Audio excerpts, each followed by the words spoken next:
आज मुझे एक प्रश्न पूछा गया है कि भगवान ने सबके हिस्से में एक जैसी खुशियां क्यों नहीं दी। यानी एक जैसा सुख सबको क्यों नहीं प्राप्त होता है। हम सबकी सोच भी अलग अलग है, हम सबकी पसंद अलग अलग है, हमारे कर्म अलग अलग होते हैं और कर्म के अनुसार ही हमारी किस्मत लिखी जाती है। हमारे कर्म में जो भी जैसे कर्म होते हैं, कहा जाता है ना, जैसा कर्म करेगा वैसा फल देगा भगवान। कर्म करे तो क्यों करे, क्यों करके पछताए। कांटे जगत में बोए हैं तो आम कहाँ से खाए। यानी एक व्यक्ति अपने जीवन में जैसे कर्म करता है जीवन पर, उस कर्म के अकॉर्डिंग उसकी किस्मत बन जाती है और उसके अनुसार ही उसे सुख दुख हानि लाभ मान सम्मान यश अपयश जो भी कुछ मिलता है सब हमारे अपने कर्मों के अनुसार मिलता है। तो इसमें हम भगवान को कह ही नहीं सकते हैं कि भगवान किसी को दुख देना चाहता है या सुख।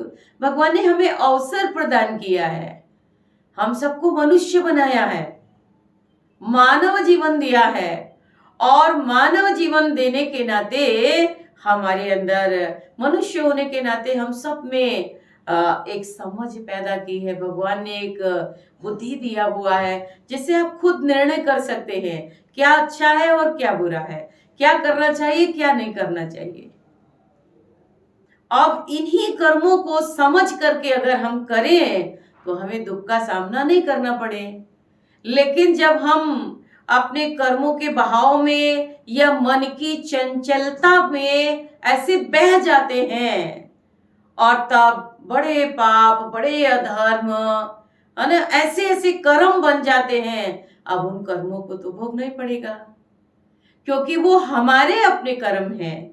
तो गरुड़ पुराण हमें ये बताता है ऐसे ही हम कर्म करके भले ही भूल जाएं पर कर्म नहीं भूलता है। कर्म करने वाले को ढूंढ लेता है और उसका फल उसे प्रदान करा देता है, चाहे वो अच्छा कर्म है और चाहे वो बुरा कर्म है। तो असल में दुख सुख हानि लाभ ये सब हमें अपने कर्मों के अनुसार प्राप्त होते हैं।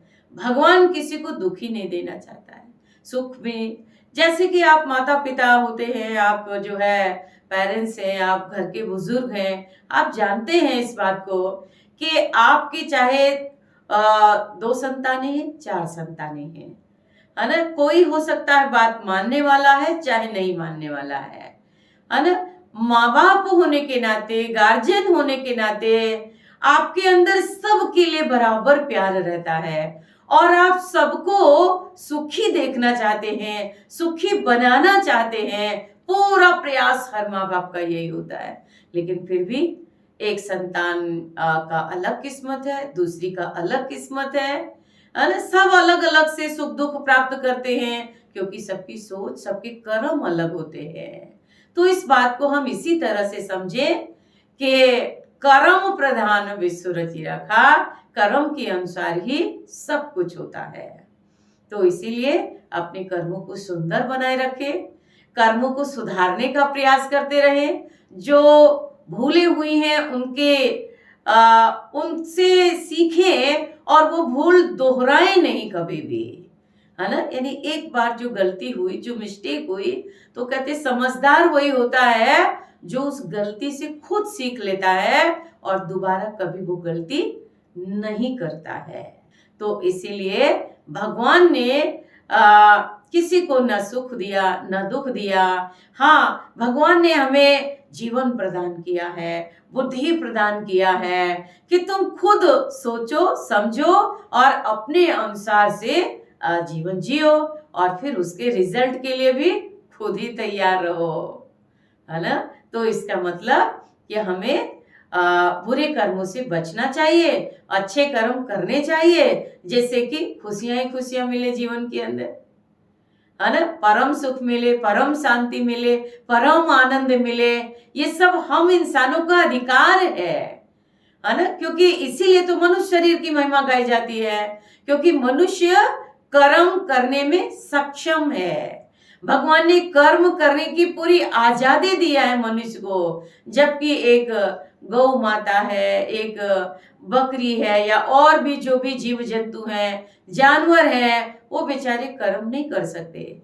उन्हें एक दिन मनुष्य शरीर दिया गया था, मनुष्य शरीर पा करके भी उन्होंने जो है मनुष्य जीवन की कीमत नहीं समझा, अच्छे कर्म नहीं कमाए, जिसके कारण आज पशु पक्षी जानवर के शरीरों में है वो। लेकिन हम धरती के करोड़ों करोड़ों इंसान, आज हमारे पास कर्म करने की क्षमता है, तो हम अगर अच्छे कर्म करेंगे तो हमें कभी दुखों का सामना नहीं करना पड़ेगा।